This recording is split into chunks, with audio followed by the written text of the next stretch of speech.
Tudo Posso tá de volta. E você sabia que saneamento básico e saúde caminham juntos ali, lado a lado, né? Eu até brinquei com a Maria no começo do programa, né? Que quando a gente fala em verminose, parece que a gente faz uma viagem no tempo. Eu lembrei justamente dos meus livros lá de sexto ano, lá do colégio, né?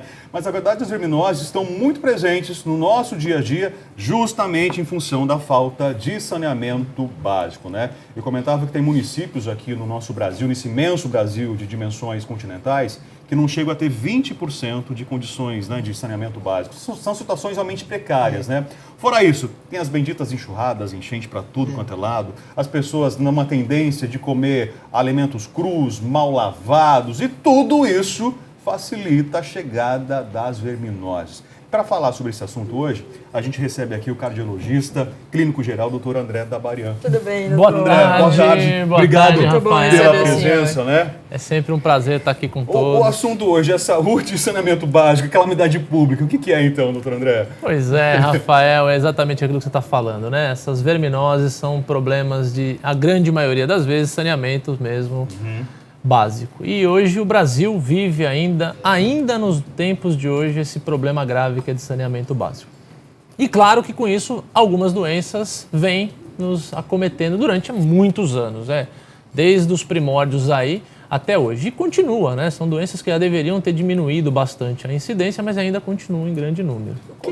Quais são as mais graves, doutor? O que é mais comum hoje? Então, hoje nós temos algumas das principais, né, que nos acometem bastante, né? É o famoso amarelão, né? A doença do Jeca Tatu, que é aquele personagem do Monteiro Lobato. Do Monteiro Lobato, que fala bastante isso.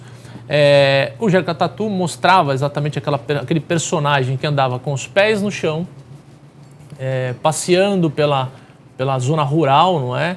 Mas andava exatamente de pés no chão. E por que chama-se atenção isso, né? Porque os vermes, muitas vezes, as verminoses, elas estão no terreno, né? Nesse terreno úmido, muitas vezes, ou até mesmo no terreno seco. E aí, pela contaminação, pela infestação direta, invade a pele, né? Então, o amarelão, a tênia, outras doenças que a tênia são duas partes, né? Tanto do porco, tanto da vaca. A doença do pombo, que a gente não pode esquecer de falar. Isso é importante, a gente vai dar uma pincelada em tudo isso. As criancinhas que ficam nos parques, andando ali naquelas areinhas bonitinhas, né? As doenças que são transmitidas pelos gatos, pelos cachorros, as amebas, as giardias, as lombrigas, né? Então são todas doenças muito importantes e que convivem conosco no dia a dia de cada um de nós. A criança tem mais facilidade de pegar esse tipo de coisa por causa da falta de higiene, às vezes, da preguiça, da higiene? Sim, a criança tem sempre esse fator importante que é a doença. E muitas vezes nós não lembramos, mas com certeza os nossos pediatras pegamos doenças desse tipo, o pediatra nos tratou com os vermífugos da vida. Por que a criança é mais fácil? Porque a criança já vive descalça e tudo leva na boca. Né? Chupeta cai no chão, vai pra boca sem lavar. Qualquer coisa que ela pegou, a primeira coisa põe a mão na boca. Né? Então são doenças muito prevalentes nas crianças. Mas nós adultos estamos livres dela? Não, claro. Nós não temos esse hábito de pegar as coisas do chão e pôr na boca. Mas nós temos os hábitos de andar descalço, nós temos os hábitos de comer em qualquer lugar por aí afora, né? Que muitas vezes... Não lavar a mão. Não lavar as mãos. Nossa, isso eu vejo muito. Bom detalhe até, pessoal, a gente costuma sempre dizer, né? Não é só lavar as mãos, né? É lavar as unhas. As mulheres adoram unhas compridas, né? Os homens têm as unhas mais curtinhas, mas as unhas são os depósitos, por exemplo, fazendo um teste, né? Você pega uma mão muito bem higienizada de uma mulher, aí você pega uma raspagem das unhas dela e leva para análise. Tá cheio de bactérias, cheio de vírus ali. Ai, que horror, doutor! Então é importante, né? Lavar as unhas. Eu até recomendo, existe uma buchinha para as unhas. Por favor, dá uma esfregadinha de vez em quando, né? Dá um tapa. Ah, mas vai borrar meu esmalte. Enfim. Não borra. É vaidade. Vaidade, né? Mas a saúde tem que falar mais alto. Além disso, doutor, tem aquelas pessoas que vão para churrascarias e falam assim, ó, eu quero a minha carne, quero a minha picanha mal passada. Daquelas que você corta assim, ó, e vem sangrando. Qual que é o risco disso, doutor? Pois é, Rafael, esse é um grande problema maior, né? A gente costuma dizer que carne, cada um tem o seu paladar, né? Ou carne mais crua ou menos crua, mas o problema maior são as doenças que essas carnes podem nos trazer. Então a gente sabe que hoje o grande perigo são as tênias. O que é a tênia? Que é a famosa solitária, né? Até a gente costuma brincar, né? O Rafael brinca aí, falou algumas brincadeiras que tem uma comunidade, né, Rafael? Que às vezes eu como demais, não é uma solitária que eu tenho, é uma comunidade, né? Pois isso, é. mas brincadeiras à parte, né, isso gente? aí. Então, o que essa tênia né? A gente tem a tênia soliasaginata, que é do porco ou do boi, né? E o que acontece? Você come, ela se infesta no músculo, na carne do boi, então você pega essa carne e tá a larvinha lá. Quando você não aquece ela numa temperatura adequada, essa larva vai para o seu sistema digestório, cai no estômago e aí, olha que legal isso tudo, ela se deposita no intestino. E essa tênia, ela tem uma cabeça que tem umas ventosas, ela gruda ali no intestino e faz um furo no seu intestino e fica sugando o seu sangue. E ela vai crescendo, crescendo, crescendo, crescendo, crescendo, a mais de metros ela cresce. Só que cada filmezinho dela, cada segmentozinho se reproduz e manda milhares de ovos para o seu intestino. E toda vez que você faz as suas necessidades básicas, esses ovinhos estão juntos. Então, se você não tem o saneamento básico, se você não tem a rede de esgoto, essas fezes... Esses ovos vão todos... vão para a natureza. Aí vai o porco ou vai o gado. Imagina nessa região rural onde você não tem absolutamente nada, né? E ele come de novo esses bichinhos, esses ovinhos. Então o ciclo não... né? O ciclo recomeça. Então você tem essa tênia para matar isso. Agora, detalhe maior.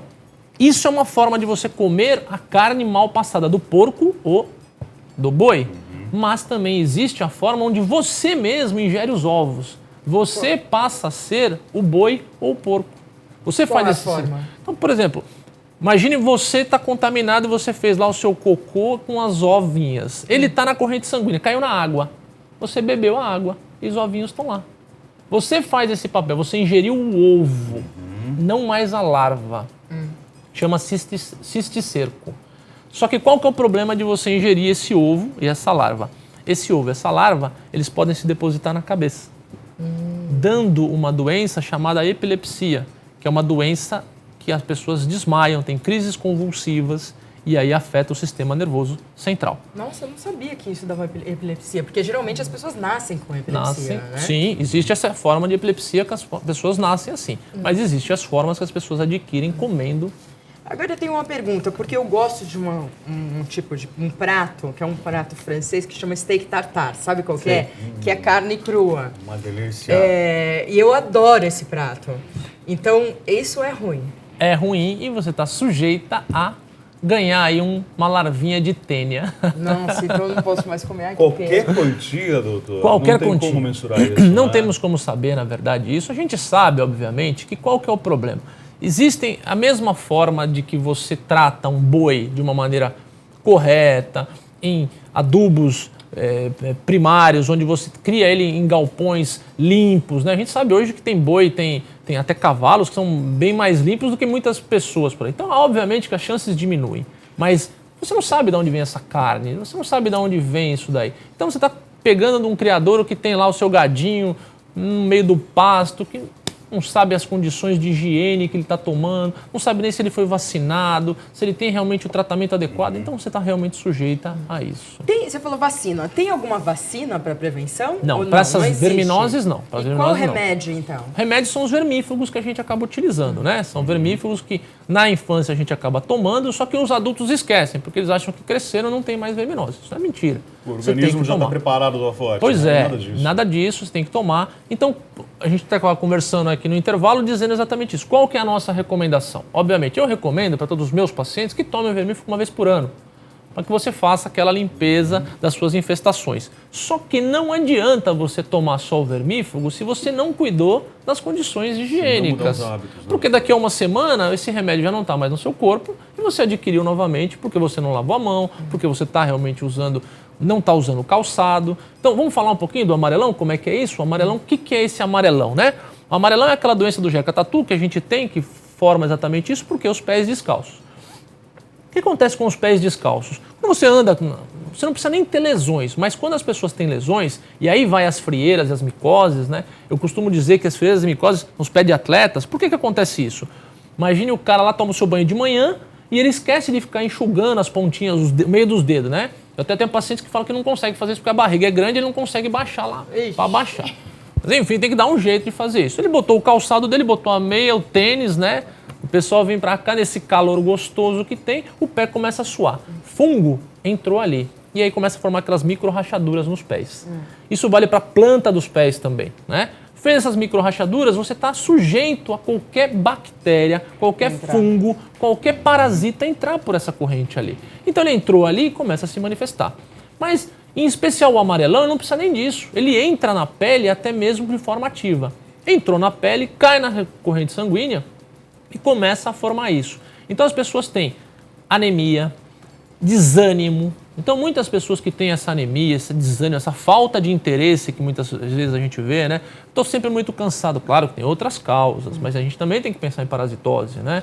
Ele tem náuseas, ele tem enjoo constantemente, ele tem dores abdominais, não é? Porque causa aquela cólica intestinal. Ele muitas vezes tem até sangramento nas fezes. Isso tudo pode ser causa de verminose.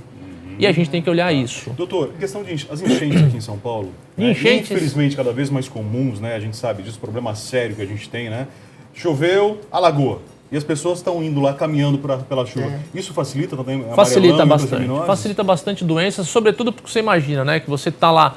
Imagina que o cara ele não tem o saneamento básico, então os dejetos das eliminações estão em qualquer lugar, essa enchente pegou essas fezes todas e levou para todos os lugares. O mais comum, né? água de chuva, é leptospirose. Leptospirose é a mais é a frequente. doença do rato, obviamente, né? é a doença desse. Outra coisa que a gente tem que lembrar também são essas lagoas, né? Aqui no Brasil, agora, na região de São Paulo é pouco visto, mas no passado, muitas pessoas nadavam em lagoas. Essas lagoas dão aquela esquistossomose, que é a doença da barriga d'água, né? Você vê aquela criança com aquele barrigão enorme. Por conta disso. Também as fezes são depositadas nessa água.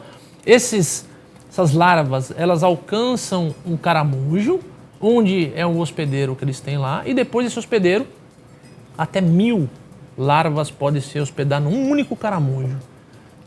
Aí você vai lá nadar nessa lagoa, as larvas entram diretamente na sua pele e começam a proliferação. Isso é muito importante. E aí você tem aquela barriga d'água porque ela atinge o sistema hepático, o fígado, dando uma ascite volumosa importante. Detalhe, ataca o coração, ataca o pulmão e as pessoas morrem disso. É muito difícil de se tratar. Gente, então, fazer a lição de casa aí, né? Alimentos crus, evitar o máximo possível carne, né? Principalmente a gente tá falando sobre isso, carne de boi, carne de porco. Lavar muito bem legumes, verduras, as frutas. A gente as mãos, principalmente antes de qualquer refeição. Ficar de olho na criançada, né? Mais suscetíveis também, né? Elas pegam do público chão, que realmente a gente tem que ficar de olho, né? E procura um médico, né? E a orientação do doutor André aí, né? Pelo menos uma vez ao ano fazer uso, então, né, doutor? Última perguntinha pra gente terminar. A pessoa pode comprar na farmácia sozinha o vermífugo? Pode, mas a gente não recomenda que seja feito assim, né? Sempre a orientação para que procure o seu médico. E não esquecer desses parquinhos onde vocês levam as crianças, por favor, pessoal. Não deixem seus filhos nessas areias de parques. Essas doenças que existem do pombo. O pombo parece aquele símbolo da paz, mas para nós médicos não tem nada de paz ali, viu? Ali é um transtorno. Né? O pombo é um transtorno. Né? Então, ou seja, cuidado. Cuidado com isso. Não deixe os seus filhos dentro desses parquinhos onde tem essas... areia, essa areia precisa ser limpada, precisa ser clorificada, precisa usar-se larvicidas, bactericidas, porque estão cheios de doenças que não são legais. Então, evitem esses lugares aí. Tá bom, pessoal? Doutor André Trabalhão, muito obrigado. Valeu pela presença, pelos esclarecimentos. Vamos fazer um intervalo. Na sequência, tem o Iri Lima hoje ensinando como cuidar das rosas. A gente já precedendo o Dia Internacional da Mulher. Fica a dica, hein? Fica a dica. Você vai dar a flor de presente, mas já sabe ali que tem que cuidar, não é isso? A gente já volta.